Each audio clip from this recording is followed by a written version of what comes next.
எல்லாருக்கும் சமாதானம். நீங்கள் எல்லாருமே நல்லா இருப்பீங்க. இந்த குணமாக்கப்பட்ட இருதயம் என்ற நிகழ்ச்சியின் மூலம் நான் உங்களை சந்திக்கிறேன். இந்த உலகத்தில் வாழுகிற ஒவ்வொரு மனிதனுக்கும் குணமாக்கப்பட்ட இருதயம் என்பது மிக மிக அவசியமாக இருக்கிறது.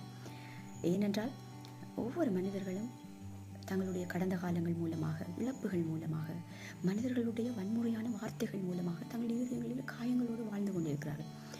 இந்த காயங்கள் நாளடைவிலே அவர்களுடைய மனங்களில் கசப்பாக மாறுகிறது. தீய செயல்களை அவர்கள் செய்வதற்கு வழிநடத்தி விடுகிறது.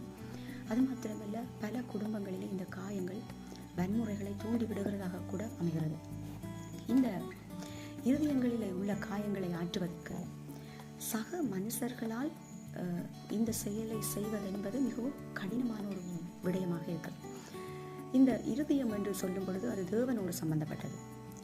நாங்கள் படிக்கிற வேதத்திலே ஒரு வசனம் இருக்கிறது. தேவன் சொல்லுகிறார், உன் இருதயத்தின் காயங்களை நான் ஆற்றுவேன், உன் இருதயத்தின் காயங்களை நான் கட்டுவேன் அப்படி என்று சொல்லி.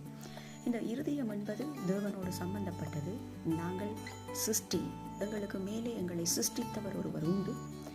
அவர் இந்த இருதயங்களையும் உள்ளேந்திரியங்களையும் ஆராய்ந்து அறிகிறார் என்று வேதம் சொல்லுகிறது. நான் உங்களுக்கு ஒரு நல்ல செய்தியை சொல்லுகிறேன். இந்த நாளில் உங்களுடைய இருதயங்களிலும் கூட நீங்கள் பல தரப்பட்ட பலவிதமான காயங்களோடு இருக்கலாம். வெளியே சொல்ல முடியாமல், உறவுகளுக்கு சொல்ல முடியாத பலதரப்பட்ட காயங்களோடு நீங்கள் இருக்கலாம். ஆனால் நான் உங்களுக்கு ஒரு நல்ல செய்தியை இந்த நாளிலும் சொல்லுகிறேன். உங்கள் இருதயங்களில் இருக்கிற காயங்கள் கட்டப்பட வேண்டும் என்று நீங்கள் விரும்புங்கள், ஆசைப்படுங்கள், தேவனிடத்தில் கேளுங்கள்.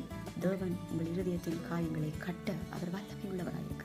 இன்னும் ஒரு வசனத்தை வேதத்தில் இயேசு சொல்லுகிறார், என்னுடைய சமாதானத்தை உங்களுக்கு நான் வைத்து போவேன். இந்த உலகம் கொடுக்கிற சமாதானம் அல்ல, என்னுடைய சமாதானத்தையே நான் உங்களுக்கு வைத்து போகிறேன். யோவான் 14:27.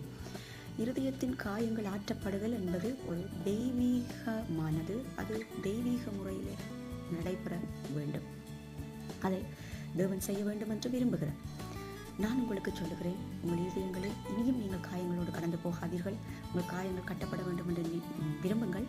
உங்கள் வாழ்க்கையை, குடும்பத்தை சந்தோஷமாக கட்டுங்கள். உங்கள் சகல காரியங்களையும் சந்தோஷமான முறையிலும் வெற்றிகரமான முறையிலும் நீங்கள் முன்னெடுத்து செல்லுங்கள். நான் உங்களை வாழ்த்துகிறேன்.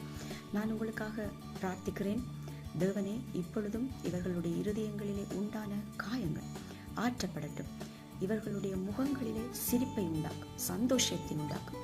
இருதயத்திலே இருக்கிற காயங்கள் இயேசுவின் நாமத்திலே கட்டப்படட்டும் என்று நான் ஜெபிக்கிறேன். யாரெல்லாம் இப்பொழுது இந்த வீடியோவை பார்க்கிறார்களோ அவர்கள் தங்கள் இருதயத்திலே இருக்கிற காயத்திலே இருந்து வெளிவருவதற்கான வழிகள் திறக்கப்படட்டும். இருதயத்தின் காயங்கள் பூரணமாய் கட்டப்படட்டும். இயேசுவின் நாமத்தில் ஆமென். நான் உங்களை வாழ்த்துறேன். உங்கள் இருதயத்தின் காயங்கள் கட்டப்பட இடம் கொடுங்கள், விரும்புங்கள். உங்கள் வாழ்க்கையை, குடும்பத்தை சந்தோஷமாக நகர்த்தி செல்லுங்கள். Jesus bless you.